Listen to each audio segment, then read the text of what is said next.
అందుకే నమస్కారం. నవ్విన నాపచైన పండిద్ది అని చెప్పేసి అంటారు. అలా ఈరోజు ఏ భారతదేశంలో అయితే ఉచిత పథకాల పేరుతో దేశాన్ని సర్వనాశనం చేస్తున్నారు, వాళ్ళ బతుకంతా అంతే, ఉచితాల కోసం చేయి చేస్తారని చెప్పేసి ఎగతాళి చేసిన వారిలో ముందున్నటువంటి వాళ్ళు అమెరికాలో ఉన్నటువంటి సోషలిస్ట్ బ్యాచ్ డెమోక్రాట్లు. ఆ ఎదవలే ఓపెన్ అంటున్నా, ఆ ఎదవలే మరలా ఇదే ఉచితాలని ఎరవేశారు న్యూయార్క్లో ఉన్న జనానికి. జోహ్రాన్ మమ్దాని మన భారతీయ మూలమైనటువంటి వ్యక్తి అనుకోవచ్చు. అతను పుట్టింది ఉగాండాలో, బట్ అమెరికాలో సెటిల్ అయ్యాడు. వాళ్ళ అమ్మ మీరా నాయక్. మీరా వచ్చేసి మన ఇండో అమెరికా డైరెక్టర్ అనుకోవచ్చు. సో ఇప్పుడు విషయం ఏంటి, అతని వయసు 34. ఇప్పుడు అతను న్యూయార్క్ మేయర్గా గెలిచాడు. ఎందుకు గెలిచాడు? ఉచితాలు. తెలంగాణలో కానీ ఏపీలో కానీ ఉచిత బస్సుకు లేని వ్యతిరేకం. డే నుంచి ఇదే చెప్తున్నా. ఉచితాలు ఏంటండి అసలు? నువ్వు నిజంగానే ఆడలకు సాయం చేద్దనుకుంటే సగం రెడీకి పెట్టు. ఎవడొద్దన్నాడు? ఉచితాలు ఏంటి? ఇక్కడ ఏకంగా ఆడమగ తేడా మొత్తానికి ఉచితం అంట. అదెలా? దగ్గర దగ్గర పర్ ఇయర్ వచ్చేసి $700 మిలియన్ అవసరం అవుతాయట. దగ్గర దగ్గరగా 5,600 కోట్లు పైచిలుకు. ఎక్కడి నుంచి పట్టుకొస్తాడు? ఆల్రెడీ యుఎస్లో ఫెడరల్ ట్యాక్స్ అని ఒకటి ఉంటుంది, స్టేట్ ట్యాక్స్ అని ఒకటి ఉంటుంది. సో టెక్సాస్లో నాకు తెలిసిన పర్సన్ తనని అడిగాను. తను చెప్పింది టెక్సాస్లో అట శాలరీలు తక్కువ అట, బట్ స్టేట్ ట్యాక్స్ ఉండదట. అలా గతంలో ఈ న్యూయార్క్లో మిగతా స్టేట్స్లో ఎప్పుడైతే ట్యాక్సులు పెంచుతున్నారో వాళ్ళు కొంతమంది ఇటు వచ్చి హ్యాపీగా బతుకుతున్నారట. లివింగ్ అంటే కాస్ట్ ఆఫ్ లివింగ్ కూడా తక్కువేనట, బట్ హ్యాపీగా ఉండొచ్చట. అలా ఇప్పుడు న్యూయార్క్ నుంచి టెక్సాస్కి వస్తారని కొంతమంది అంటుంటే అందరూ కాదు కొంతమంది వస్తారంటున్నారు. కారణం ఆల్రెడీ వేస్తున్న 6% ట్యాక్స్ ఏదైతుందో దాన్ని 11 చేస్తాడంట. సేమ్ మన దగ్గర ఉన్న దరిద్రం అక్కడ కూడా మరల. ఇప్పుడు ఏంటి, కష్టపడి డబ్బు కూడబెట్టుడు ఎవడైతే ఉన్నాడో వాడి మీద ట్యాక్స్లు ఎక్కివేసి ఆ డబ్బు తీసుకెళ్ళిపోయి పని పాట లేకుండా బేవర్స్గా తిరుగుతున్న వాళ్ళకి ఉచితాల రూపాయలు ఇచ్చేస్తాడు. నేను మట్టి కరెక్ట్గానే వాడుతున్నా. అవసరం లేకపోయినా ప్రభుత్వ పథకాలు తీసుకొని ఇంకా వేరే వేరే తయారవుతున్నాడు. ఎంతమంది ఒకసారి మీరు క్రాస్ చెక్ చేసుకోండి. ఊళ్ళో కానీ ఇక్కడైనా ఆ పూటకి లేక ఇబ్బంది పడిపోతూ ఈ ప్రభుత్వ పథకాల వల్ల లబ్ధి పొందుతూ బాగుపడ్డలు చాలా తక్కువ మందే ఉన్నారు. నేను వారిని కళలు కూడా ఒక మాట కూడా అననమ్మా, ఓకేనా? ఇప్పుడు న్యూయార్క్ పోతాం. వాళ్ళకి పక్కన వెనిజులా ఉంది కదా, అమెరికా పక్కన ఉండేది వెనిజులా. వాళ్ళు ఇలాగే ఉచితాలంటూ గవర్నమెంట్ మీకు అన్ని ఇచ్చిద్దంటూ చేస్తే చివరికి అనకూడదని సంఘం నాకుతుంది. ఇప్పుడు అది ఒకప్పుడు వరల్డ్లోనే రిచెస్ట్ కంట్రీ, అది ఇప్పుడు పూర్ కంట్రీ. కారణం ఇవే ఉచితాలు. ఇక్కడ కూడా మరలా అక్కడ ఏదైతే తప్పు చేస్తారో మనం అదే తప్పు న్యూయార్క్లో చేయబోతున్నాడు ఈ జోహ్రాన్ మమ్దాని. మొట్టమొదటి ముస్లిం మేయర్, మొట్టమొదటి యంగ్ మేయర్ న్యూయార్క్కి. భారతీయ మూలాలన్నటువంటి వ్యక్తి మేయర్ అయ్యాడని, అతను గెలవగానే జవహర్లాల్ నెహ్రూ చెప్పినట్టు మాటలు కోట్ చేశాడని ఈ కాంగ్రెస్ వాళ్ళు కమ్యూనిస్టులు సంకలు గుద్దుకుంటున్నారు. అసలు అమెరికాకి సెట్ అయిద్దా? ఆలోచించారా? అమెరికాలో ఉచిత బస్సులు అంటే, ఎస్పెషల్ న్యూయార్క్లో అంటే అలాంటి గన్ కల్చర్ ఎక్కువ. ఇప్పుడు కొంతమంది ఓపెన్గానే తింటారు, ఆడ ఉంటూ ఉంటారు, బెదిరించో దొంగతనం చేసి అలాగో. ఇప్పుడు ఉచితాలు అన్నప్పుడు ఈ ఏరియాలో అవ్వట్లేదు అన్నప్పుడు బస్సు ఫ్రీగా అని చెప్పేసి వేరే చోటకి వెళ్తారు. ఏమైంది అప్పుడు? ముష్టెత్తుకున్న వాళ్ళు పెరిగిపోతారు, బేకారులు పెరిగిపోతారు. ప్రశాంతంగా ఉన్నటువంటి న్యూయార్క్ ఇప్పుడు కంపు అయిపోయింది. ప్రశాంతంగా సామాన్యులు తిరగలేని పరిస్థితి అయిపోయింది.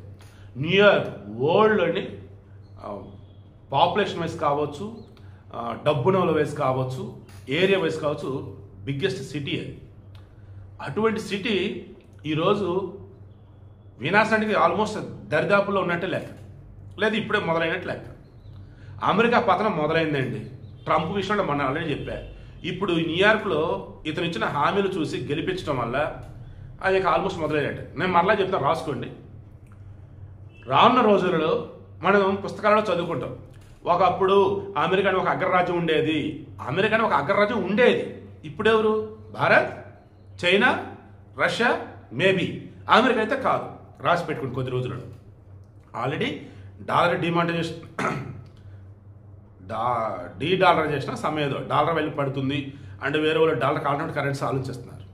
ఈ ట్రంప్ తీసుకున్న దిక్కుమాల నిర్ణయాల వల్ల ఆల్రెడీ దేశాలు వెతుక్కుంటూ ఉన్నారు. అమెరికా కాకుండా ఇంకా వేరే దేశం ఎక్స్పోర్ట్ చేద్దామని ఆలోచిస్తున్నారు. అమెరికా ఉన్నటువంటి వాళ్ళు కూడా ఇంక వేరే చోట్లకి వెళ్దామని ఆలోచిస్తున్నారు.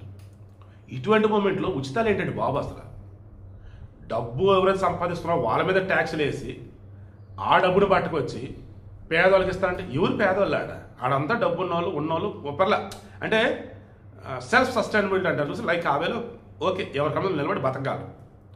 ఇప్పుడు ఉచితాలు అన్నప్పుడు బేవర్స్గా విరిగిపోతారు. ఇప్పుడు అక్కడ వాడు చివరిగా అక్కడ పబ్లిక్ డిస్ట్రిబ్యూషన్ సిస్టమ్ ఉచితాలు షాపులు పెట్టి అమ్ముతాడంట, అమ్మటం కాదు షాపులు పెట్టి ఇస్తాడంట.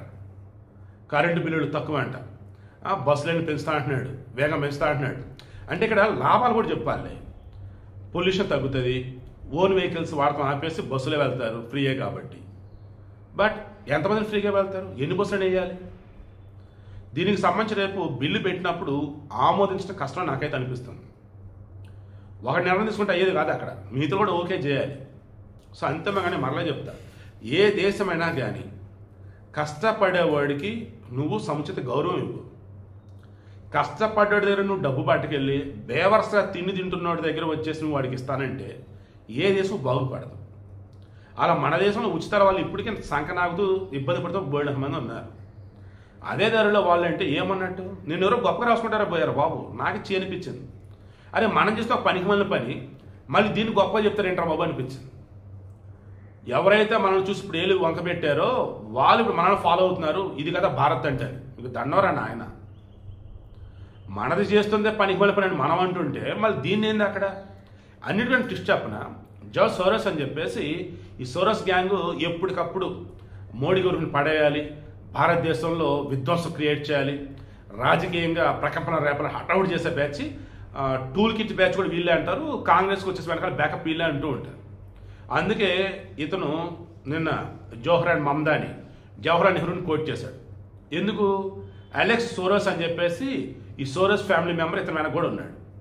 ట్విస్ట్ ఏంటంటే వీళ్ళు ఇప్పుడు ఏదైతే ఫండ్స్ కలెక్ట్ చేసి క్యాంపెయిన్ చేసేసి ఎన్నికలు గెలిచారో అది ట్యాక్స్ వైలేషన్ అంట. వీళ్ళేమో చారిటీ కోసం చెప్పేసి ఫండ్స్ తీసుకొని ఎన్నికల్లో ఖర్చు పెట్టారు. అది ఇప్పుడు ఇన్కమ్ ట్యాక్స్ వాళ్ళు కనుక ప్రపంచంలో రైట్ చేస్తే మేబీ ఇతని యొక్క గెలుపుని కూడా రద్దు చేసేయచ్చు. అలా ఏం లేదు, ఆ డబ్బులు ఉన్నాయి మేము రిటర్న్ ఇస్తామని అంటున్నారు. ఇలా చెప్పుకుంటూ పోతే ఓ రకంగా అడ్డదారిలో గెలిచినట్లు లెక్క. అతను ముస్లిం అనో భారతీయ మూలాలు ఉన్నాడనో అసలు ఏదే చావట్లేదు. నేను పర్ఫెక్ట్గా చెప్తాను. ఏమని చెప్తానంటే అమెరికా అన్నది ఒకప్పుడు అగ్రదేశం, ఇప్పుడు అగ్రదేశం అని చెప్పేసి ఆల్టర్నేటివ్ వరల్డ్లో బతుకుతుంది. ఎందుకు, దాన్ని చూసి మిగతా దేశాలు చీ అంటున్నాయి, చా అంటున్నాయి, బికాస్ ఆఫ్ ట్రంప్.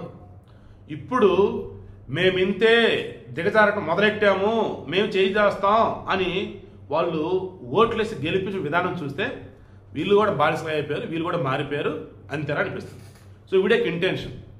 అమెరికాలో ఉన్నటువంటి నిజమైన అమెరికన్లు ఎవరైతే ఉన్నారో ఆ అమెరికాని ఇప్పుడు కన్నా కాపాడుకోకపోతే ఇక రానున్న రోజులలో అమెరికా పేద దేశం ఆశ్చర్యపోవాల్సిన అవసరం లేదు, బడా కబుర్లు చెప్పుకుంటూ బతికే దేశం అయినా సరే ఆశ్చర్యపోవాల్సిన అవసరం లేదు.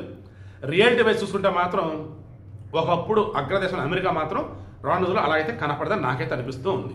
మళ్ళీ చెప్తాను, ఏ దేశమైనా సరే ఉచితాలుగా వద్దు, కష్టపడేవాడికి ఇవ్వు, అర్హత ఉన్నవాడికి ఇవ్వు, ఏదైనా సరే.